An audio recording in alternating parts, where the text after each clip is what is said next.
You know, there's something I hear from so many people over 60. They tell me, I don't want to end up in a nursing home.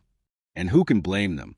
We all want to stay independent, in our own homes, living life on our own terms for as long as possible. But here's what most people don't realize. The difference between staying independent or needing help often comes down to one simple thing: strength. Not the kind of strength you need to lift heavy weights, but the kind that lets you get up from your favorite chair easily, climb stairs without hesitation, or carry your groceries with confidence. I want to share a story about my neighbor, Frank. At 72, Frank was starting to struggle with everyday tasks. Getting out of the car was becoming difficult, and he needed to use both arms to push himself up from the sofa. Then his daughter showed him 5 simple strength moves she learned from a physical therapist. Within 3 months of doing them just a few times a week, Frank was moving like he did 10 years earlier.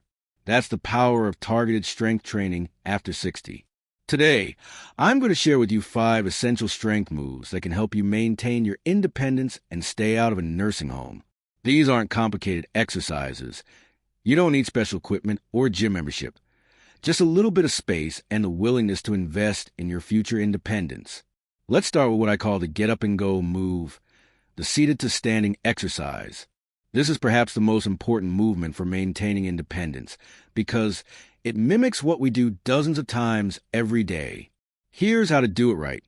Start by sitting in a sturdy chair without arms if possible, with your feet flat on the floor. Lean slightly forward, engage your core, and push through your heels to stand up. Then lower yourself back down with control. The secret is to go slowly. Take a full 3 seconds to stand and 3 seconds to sit. This builds the exact muscles you need for real-life situations. Try doing 8 to 10 repetitions, resting for 30 seconds, then doing another set. Now, the second move is what keeps you steady on your feet, the never fall again stance. This is a modified version of what's called the tandem stance. Stand near a counter or sturdy chair you can hold on to if needed. Place one foot directly in front of the other, so your heel touches the toes of your back foot. Hold this position for 15 to 30 seconds, then switch feet. This simple exercise strengthens all those little stabilizing muscles in your ankles and legs that prevent falls, the number one reason seniors lose their independence. What's beautiful about these first 2 moves is how they work together. The seated to standing builds the raw strength you need, while the tandem stance develops the balance to use that strength safely in daily life. But there's another crucial area we need to address, one that most people neglect until it's too late. That crucial area I mentioned, it's your core strength. And no, I'm not talking about getting six-pack abs. The core muscles we need for independence are the deep stabilizers that wrap around your midsection like a natural corset. These are the muscles that help you twist to look behind you while driving, bend down to pick up your grandchild's toy, or simply maintain good posture throughout the day. The third move in our independence-preserving routine is what I call the kettlebell hug, though you don't need an actual kettlebell. Here's how it works. Hold a moderately heavy object close to your chest. A bag of rice, a thick book, or even a pillow will do. Keep your feet shoulder-width apart. Then slowly squat down as if sitting back into a chair, keeping the weight close to your body. Go only as low as feels comfortable. Then push through your heels to stand back up. This move does triple duty.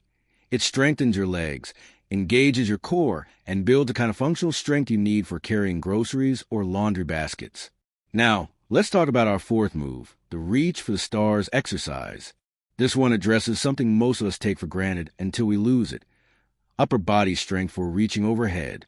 How often do you need to get something from a high shelf or put dishes away in an overhead cabinet? Here's how to maintain this crucial ability. Stand facing a wall with your toes about 6 inches away.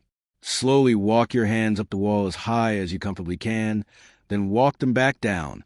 As this gets easier, you can add small weights like soup cans or stand slightly farther from the wall to increase the challenge. What makes these 2 moves so powerful is how they translate directly to real-life situations. The kettlebell hug prepares you for lifting grandchildren or heavy pots, while Reach for Stars maintains your ability to access everything in your home without assistance. But there's one final piece to the independence puzzle, something that affects everything from getting out of bed in the morning to turning to check your blind spot while driving That final piece of the puzzle is rotational strength, the ability to turn and twist your body safely. Think about how often you use this motion in daily life. Reaching into the backseat of your car, looking over your shoulder before changing lanes, or even just getting out of bed. When we lose rotational strength, these simple movements become difficult or even dangerous. Our fifth and final move is what I call the seated twist and reach. Sit in a sturdy chair with your feet flat on the floor, holding a lightweight object like a water bottle or small pillow with both hands. Slowly twist to one side while reaching the object toward the wall behind you, keeping your hips facing forward. Return to center and repeat on the other side. This gentle rotation maintains mobility in your spine, while strengthening the oblique muscles that protect your back during twisting motions. Start with just 5 repetitions per side. Quality matters more than quantity here. Now that we've covered all 5 moves, let's talk about how to put them together into a simple routine you can do at home. The beauty of this system is its flexibility. You don't need to set aside a big block of time. Try doing the get up and go move every time you get up from your chair. Just do a few extra repetitions. The never fall again stance can be practiced while brushing your teeth or waiting for your coffee to brew. The kettlebell hug and reach for the stars can be done while watching the evening news. And the seated twist and reach makes a great wind-down exercise before bed. Remember Frank, my neighbor I mentioned earlier? He started by just doing the get up and go move 3 times whenever he stood up from his recliner. Within weeks, he noticed such a difference that he naturally added the other exercises. Now at 75, he's building a new patio in his backyard, something he never could have imagined doing 3 years ago. But here's something important I've learned from physical therapists. While these exercises are powerful, they're only part of the equation for maintaining independence. There's another crucial factor that determines whether these moves will actually keep you out of a nursing home. That crucial factor I mentioned? It's consistency. Not how intensely you exercise, but how regularly you move your body in these important ways. Here's the truth. Doing these 5 moves just once won't change anything. Doing them sporadically might help a little. But making them part of your daily life, that's what creates lasting independence. The secret is to tie these exercises to habits you already have. Try doing the never fall again stance while waiting for your morning toast to pop up. Use commercial breaks during your favorite show as a reminder to do a set of reach for the stars. Keep a small weight by your chair so you can do the kettlebell hug during phone conversations. These habit stacking techniques make consistency effortless. Now, I want to address something important. Some days you won't feel like doing these moves, and that's okay. On those days, just do 1 repetition of each. The goal isn't perfection, it's maintaining the habit. As my friend Martha, an 82-year-old yoga instructor, says, motion is lotion for your joints. Even a little movement keeps everything working smoothly. Let me leave you with this thought. Every time you do these 5 moves, you're not just exercising, you're investing in your future independence. You're strengthening your ability to live life on your terms, in your own home. That's worth 3 short sessions a week, don't you think? I'd love to hear how these moves work for you. Which one feels most challenging? Which one makes you feel strongest?